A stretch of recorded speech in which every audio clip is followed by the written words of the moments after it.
I loved the music this morning. Didn't you love that music? I love that Crowder song. It's a great song. It reminded me, and I was like, just like Paul said, the word "really" is the word that got me too, because I do need to be reminded that he really loves me. In fact, sometimes, I don't know about you, for those of us who maybe have been Christians for a while, we've been following Jesus for a while, been in church for a while, we get into this mindset that God really needs us, right? That there's a burden and an obligation that we have, that somehow we've got to do this work that God has got for us, and his love for us is dependent on us figuring out his will and being obedient to all these things and checking all these boxes. We just fall into that pattern all the time. And the good news, the message of Jesus really is that God doesn't need you to do anything. He just wants you.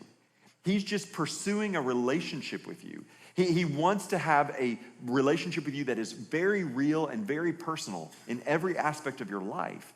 And so many times we get so busy doing things. We get so busy pursuing our agenda. We especially in the West, I think we're so task-oriented that we can forget about the importance of relationships. Because at the end of the day, it's not what you've accomplished, but who you are and the people and the relationships you have with people that matter. I mean, it doesn't matter who they are. If you go to the funeral of somebody, talking about all their accomplishments in terms of the work they've done or the companies they've built or the money they've acquired, all of that doesn't seem important when you get to those critical moments in life, when you look at how somebody lived their life in relationship. And God wants that kind of a relationship with each and every one of us. But I get so busy being a human doing that I forget that I'm a human being, right? That ultimately what God is desiring for me is a relationship that's real and personal. And so for the last several weeks and for the next few weeks, we are talking about how do we know and do the will of God. And I think when we talk about that, the first thing we hear in our Western ears is, okay, doing. I understand doing, right? I'm gonna know and do the will of God. I think it's important for us to take a step back and realize that what God is pursuing with you, first and foremost, is a relationship. So we've been looking at some of these realities. We looked last week, we'll look for the next few weeks at these realities of knowing and doing the will of God. And we got a little chart that we'll follow here that you can kind of walk through them. The first thing, and we looked at it last week, is that God is always at work around us. And then this week, we're going to look at this idea that God is pursuing a continuing love relationship with you that is real and personal. That God is pursuing that relationship with us. Now, last week when we looked at this idea, God is always at work around us, we talked about the fact that when God allows us to see the work he's doing, that is God's invitation for us to join him. Like, he is trying to show us and demonstrate to us all the ways that God is active around you. Maybe it's somebody in your office. Maybe it's somebody at your school. Maybe you just have a sense as you're walking down the road, there's just that tug. You feel like, I need to text that person. Whatever it is, when we believe that God is really at work, when we have a sense that God's doing something, that is God's invitation for us to join us. That we are to watch and see where God is working and join him in that activity. But here's the problem. I get so busy doing things that I forget to be on a lookout for this God who is seeking this personal relationship with me. I forget that God doesn't need me to do anything. Instead, he wants me. He wants to have this relationship with me. So reality number 2 that we're gonna look at today is this reality. God pursues a continuing love relationship with you that is real and personal. That God is in pursuit of this relationship with you. In fact, the Bible is one continuous story from beginning to end of how God has been in pursuit of his people. Think with me back to the very beginning of the Bible, the story of Adam and Eve, and they eat from the tree of the knowledge of good and evil. They're not supposed to do that. And Adam and Eve hide. And who is it that pursues Adam and Eve in the middle of their sin and brokenness? It's God. They're not looking for God. In fact, they're trying to avoid God. But God's going after them. And then you fast forward and you see the story of Abraham. This older man, he's got an older wife. They never had any kids. And God is setting about his plan of redemption for the people of the earth. And he chooses the most unlikely person. He pursues Abraham and he says, Abraham, go to a land that I will show you. Moses, he's a fugitive from the law. He's wanted for murder in Egypt. He's spent 40 years wandering in the desert. And God pursues Moses and says, Moses, I've got a plan. Moses, you may have given up on yourself. You may think that you're disqualified, but you're not disqualified, Moses. And you go to other stories throughout the Bible, you see it time and again, even when Jesus comes on the scene, his disciples did not come to him, he went to them. Think about it. Andrew and James and John, they're all fishing, they're running their father's fishing business. And it's Jesus who goes to them and says, hey, come follow me. Matthew, a tax collector, hated by the Jewish people because he was like a traitor, right? He's collecting taxes for the enemy. And Jesus goes up and says, hey, Matthew, come and follow me. In fact, when he was talking to his disciples, Jesus said this in John 15, verse 16, you did not choose me, but I chose you. You didn't choose me, but I chose you. And God hasn't changed. The same God who pursued Adam and Eve in the middle of their sin, the same God who pursued Abraham when he thought his time was past, the same God who pursued Moses who thought he was disqualified, the same God who pursued Andrew and James and Peter when they were fishing, the same God who pursued Matthew, that's the same God that's still in pursuit of you and wants a relationship with you today. So what I want to do is I'm going to look at this idea of God's pursuit of a love relationship with us, because some of you here today may not believe that. You may believe that you're disqualified. You may believe that you are not worthy. You may not be interested. You may have no knowledge and not even know what I'm talking about. You lost a bet, and that's the only reason you're in church today. But I want you to know God is pursuing you wherever you are right now, whether it's a mountaintop experience or a valley experience. God is pursuing you. He knows where you are, and he is pursuing a continuing love relationship with you that is real and personal. And to look at this, I want to look at the life of one of the most famous characters in the New Testament. And he's one of those characters that we can all relate to. His name is Peter. Now, if you're not a student of the Bible, the reason so many of us can relate to Peter is because Peter is that guy who always talks first and thinks later. Anybody else, you know anybody like that? Like, Peter is the guy who's going to stick his foot in his mouth. Like, he is going to constantly do things. He's going to jump out. He's always first. He's always anxious to please. But in his effort, he often does the wrong thing. And yet what we see through Peter's life is that God has been pursuing Peter all along. Even before Peter had a knowledge of God, God was pursuing him. That God pursues us first in our ignorance. Now, I don't mean ignorance in sort of an offensive way. I just mean in the fact of what we lack in knowledge, what we don't know. Think about this, that God was pursuing you before you even drew your first breath. The psalmist said this in Psalm 139, verse 15 and 16. My frame was not hidden from you when I was made in the secret place. When I was woven together in the day, your eye saw my unformed body. All the days ordained for me were written in your book before one of them came to be. Think about that. That you were knit together in your mother's womb with a design and a purpose. That God was pursuing you even before you knew God, even before you knew yourself. In fact, Ephesians 2:10 says this, for we are God's workmanship. That can also be translated as poem or masterpiece. So if you think about a poet drafting a poem or an artist painting a masterpiece, we are God's masterpiece, created in Christ Jesus for good works, which he prepared beforehand that we should walk in them. Now catch this with me.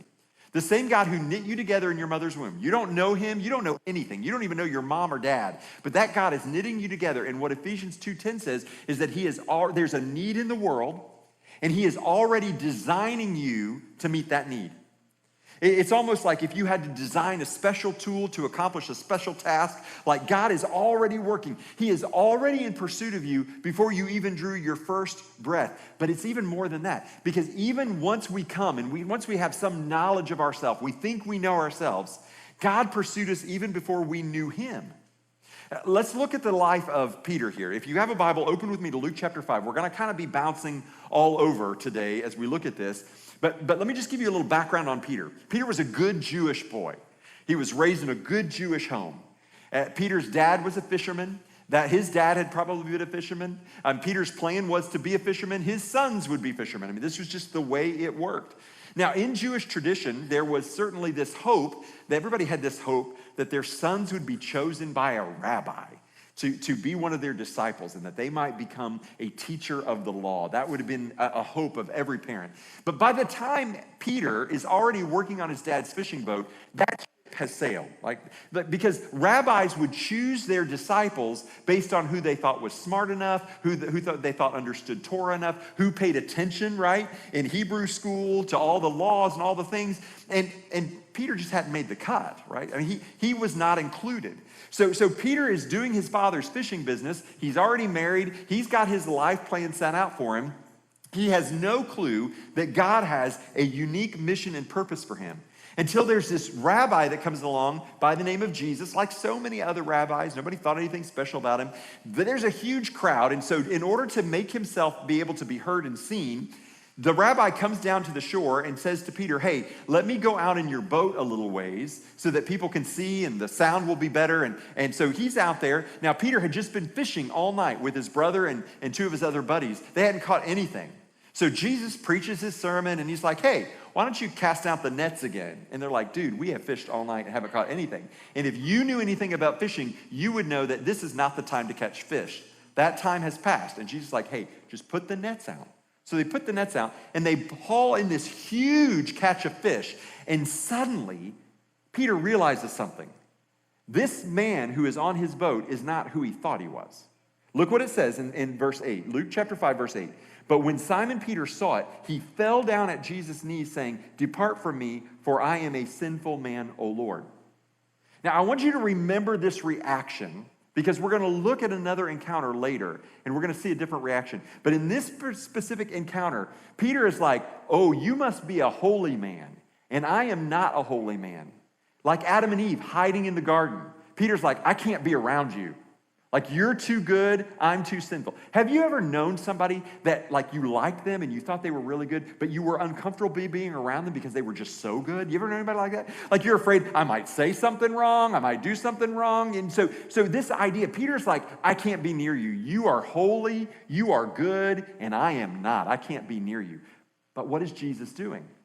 He's already pursuing Peter, even in his ignorance.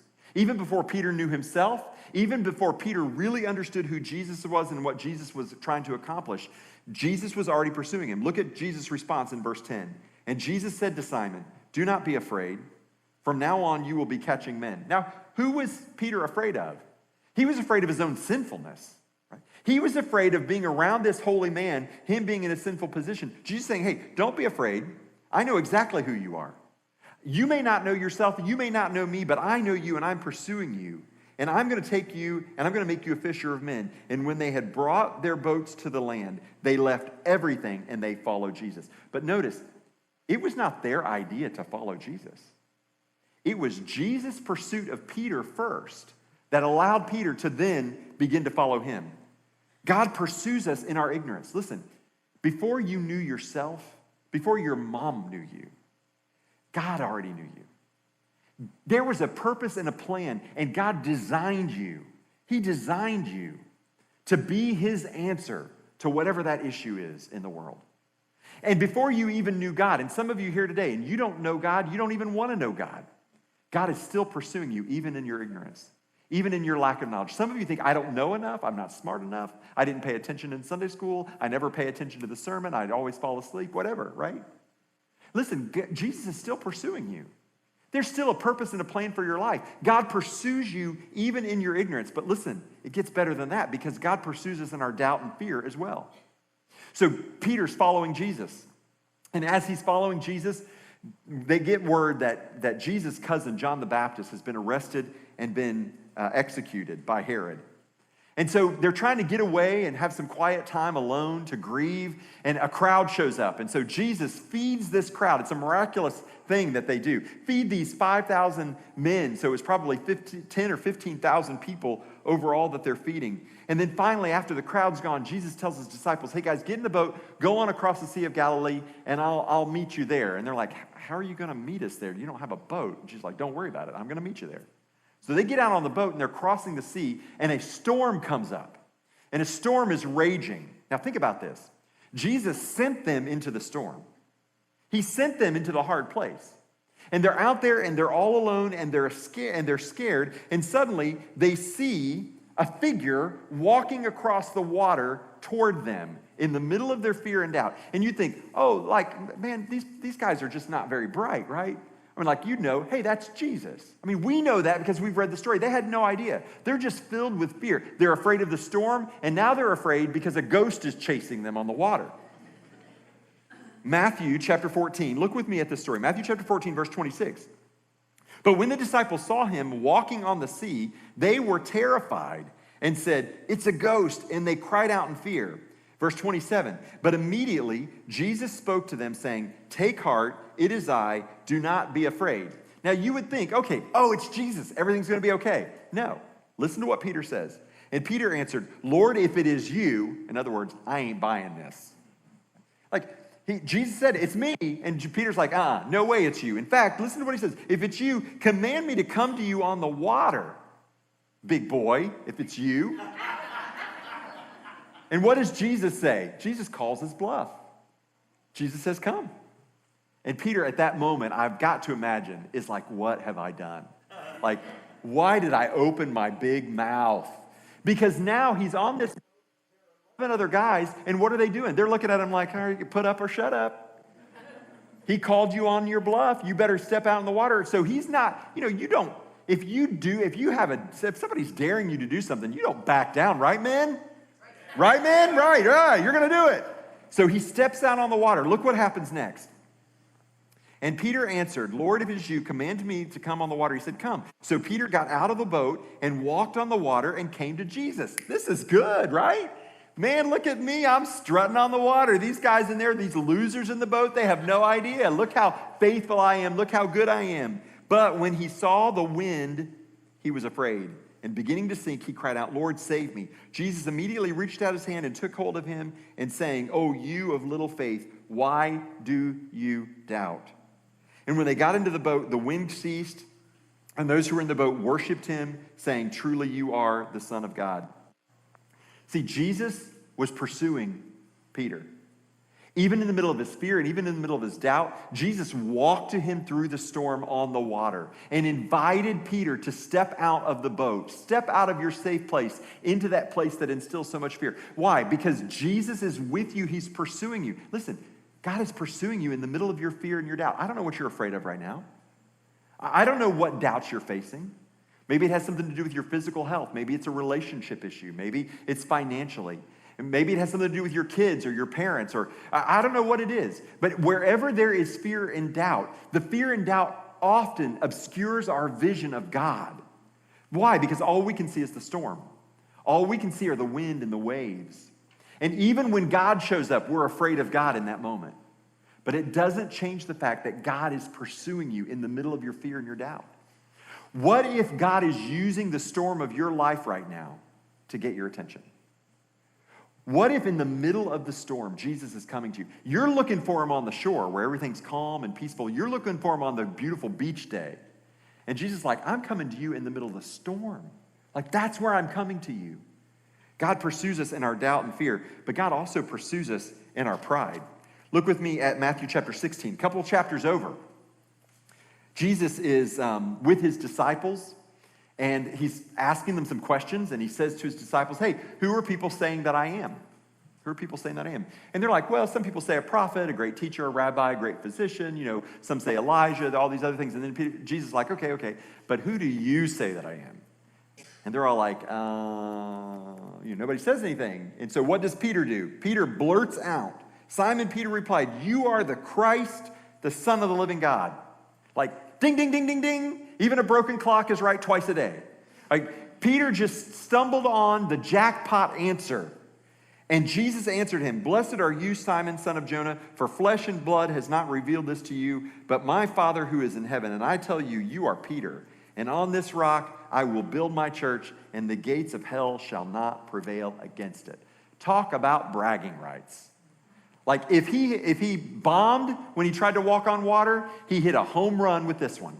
Because now he's all the other guys. Yeah, James. Who's the rock? That's me, buddy.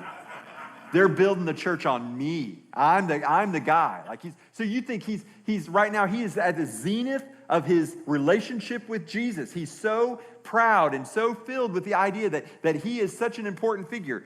2 verses later, don't miss this. 2 verses later, Matthew 16:21. From that time, Jesus began to show his disciples that he must go to Jerusalem and suffer many things from the elders and the chief priests and the scribes and be killed and on the third day raised. And Peter took him aside. Jesus, step over here for a minute, buddy. Took him aside and began to rebuke him, saying, "Far be it from you, Lord. This shall never happen to you." Jesus, this is not a good plan. Look at Jesus' response. But Jesus turned and said to Peter, "Get behind me, Satan. You are a hindrance to me, for you are not setting your mind on things of God, but on things of man. You are Peter, and on this rock I will build my church. You are Satan. Get away from me." I mean, right? I mean, but isn't this our life? Right? I mean, isn't those of you who've been walking with Jesus, don't you feel like, can't you get that? Like, you think, okay, I did something, like I got it right. Only to find yourself 2 minutes later, you're falling apart. Like, you believe, you're so confident one day, and the next day you're filled with doubt and fear. You're filled with pride and thinking that you know better, and then the next minute, you've been put in your place, and you have no clue, and yet God is pursuing you. He's pursuing you in the middle of your pride. He pursues you in your ignorance before you even knew yourself or knew God. He pursued you in your fear and in your doubt, and he pursues you in your pride, and he also pursues you in your failure. God pursues us in our failure. Jesus warned the disciples that they were all going to betray him shortly before he was arrested. In Matthew 26, verse 33, Peter responded to that warning with this: "Though they all fall away because of you, I will never fall away." Jesus said to him, "Truly I tell you, this very night before the rooster crows, you will deny me 3 times." Peter said to him, "Even if I must die with you, I will never deny you." Still hear the pride? And Jesus is still pursuing him. But Jesus is trying to set him straight. "Peter, you're going to deny me 3 times. And look what happened, because we always rush from there straight to the denials. But look at the other failures that happen. So they go from there into the garden. And Jesus asked his disciples, "Hey guys, would you just watch and pray with me? Like, my heart is heavy. I just need you guys to pray with me." And Matthew 26, verse 40, "And he came to the disciples and found them sleeping. And he said to Peter, 'So you could not watch with me 1 hour? Just a minute ago you said you would die for me. And now you can't even stay awake? Watch and pray that you may not enter into temptation. The spirit is willing, but the flesh is weak.'" And then Jesus is arrested. And Jesus is carried off for trial.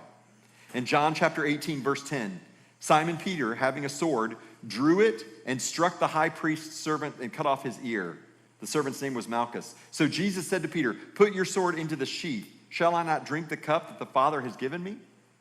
I mean, Peter is still trying to take matters into his own hands. He is still seeking to do things the way he thinks they ought to be done. And Jesus is saying, Peter, just stop. Stop. This is not my plan. And so Peter goes from one mistake to another mistake. And finally, as Peter follows Jesus, John chapter 18, verse 15, "And so did another disciple. Since that disciple was known to the high priest, he entered with Jesus into the courtyard of the high priest, but Peter stood on the outside of the door. So the other disciple, who was known to the high priest, went out and spoke to the servant girl who kept watch at the door and brought Peter in. The servant girl at the door said to Peter, are you not also one of this man's disciples, are you?" And he said, "I am not." Now the servant and the officers made a charcoal fire. Don't miss this charcoal fire, because it was cold. And they were standing and warming themselves. Peter also with them was standing, warming himself. And a little bit later, verse 25, "Now Simon Peter was standing and warming himself. So they said to him, 'You also are not his disciples, are you?' He denied it and said, 'I am not.' One of the servants of the high priest, a relative of the man whose ear Peter had cut off." Remember that guy? Well, this guy's relative is in there. And he's like, "Wait, my cousin just had his ear cut off, and he described a guy to me that was with Jesus." He asked him, "Did I not see you in the garden with him?" And Peter again denied it, and at once the rooster crowed. Now, before we're too hard on Peter, let's just think about this for a second. Peter is thinking he's going to save Jesus. Like, that's his whole, like, he has followed Jesus to this place because he is going to be the hero. He is going to save Jesus. So what's a little white lie, right? I mean, I'm only denying this because if they know that I cut off that guy's ear, they're going to arrest me, and then how am I going to save Jesus? I mean, all these things are going through Jesus' mind. And yet right then the rooster crowed, and Peter left weeping because he knew he had failed. And he thought that was it. Sure, Jesus may pursue me in my ignorance. Yeah, maybe he pursues me in my doubt and my fear. He's clearly pursued me in my pride. But I don't know if he can pursue me in my failures. I don't know if he can pursue me after my divorce.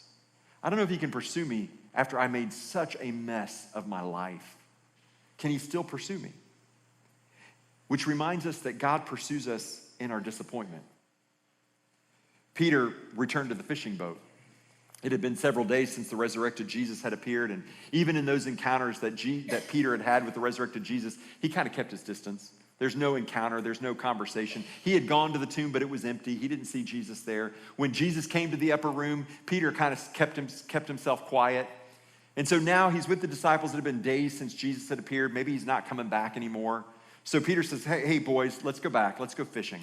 So 7 of the disciples went back to their fishing business. In John chapter 21, verse 6 and 7 says this: they're out all night fishing, and they catch nothing.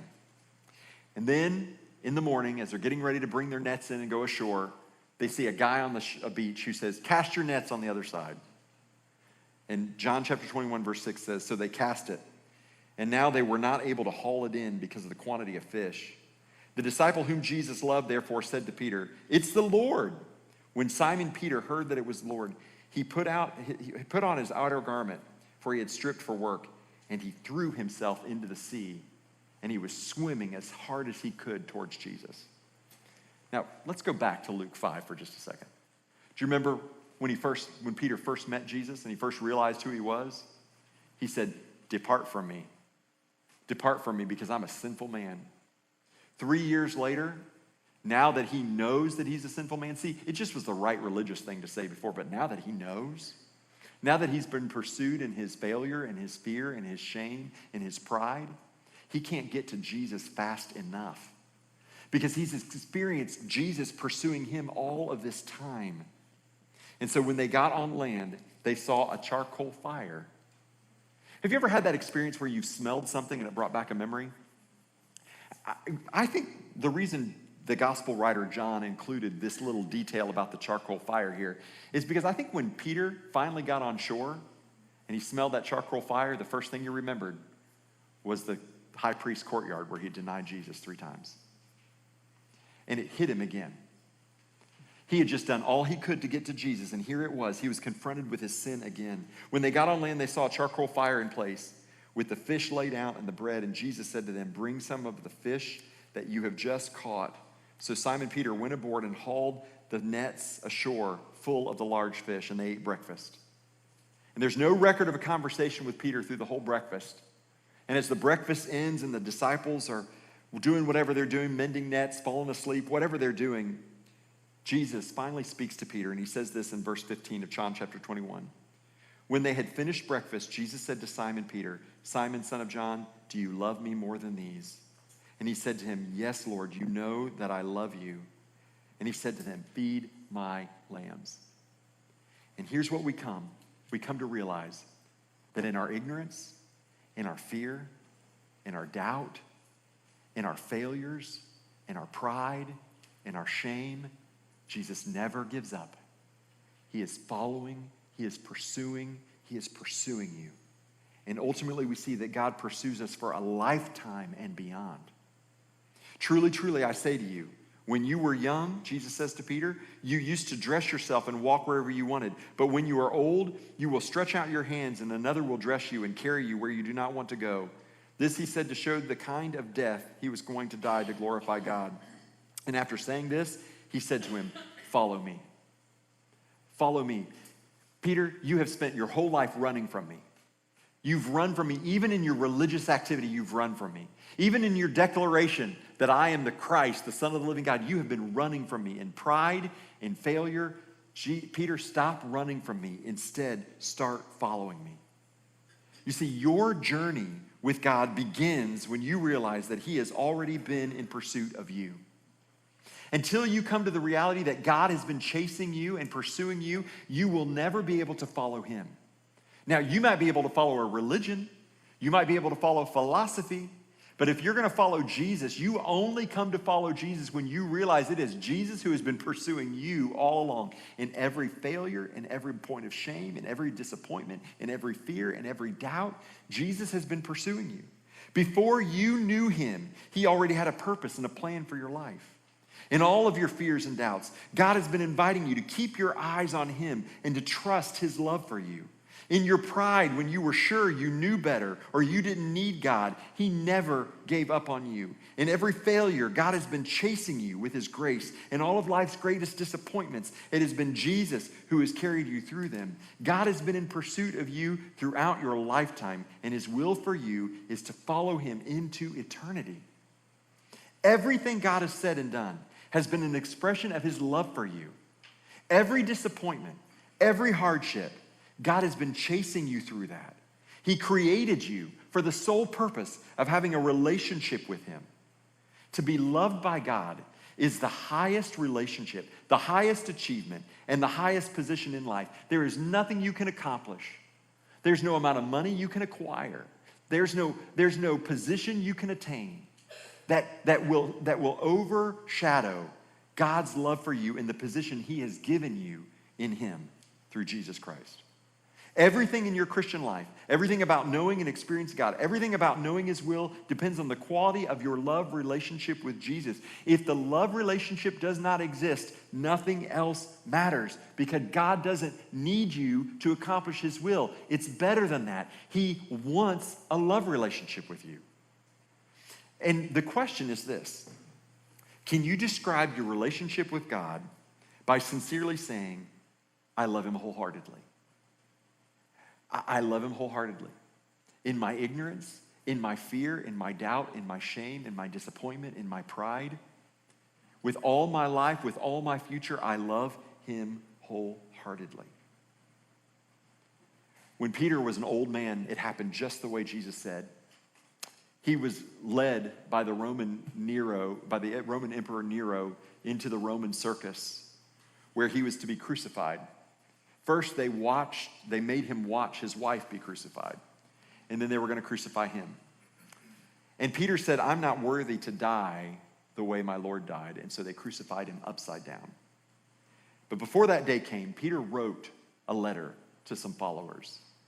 And Peter's words, from a man who had run from Jesus to a man who had jumped in the water to swim to him and recognized his desperate need for Jesus, this message, this same Peter wrote these words. In 1 Peter chapter 2, he said this: for to this, talking to you, talking to me, for to this you have been called.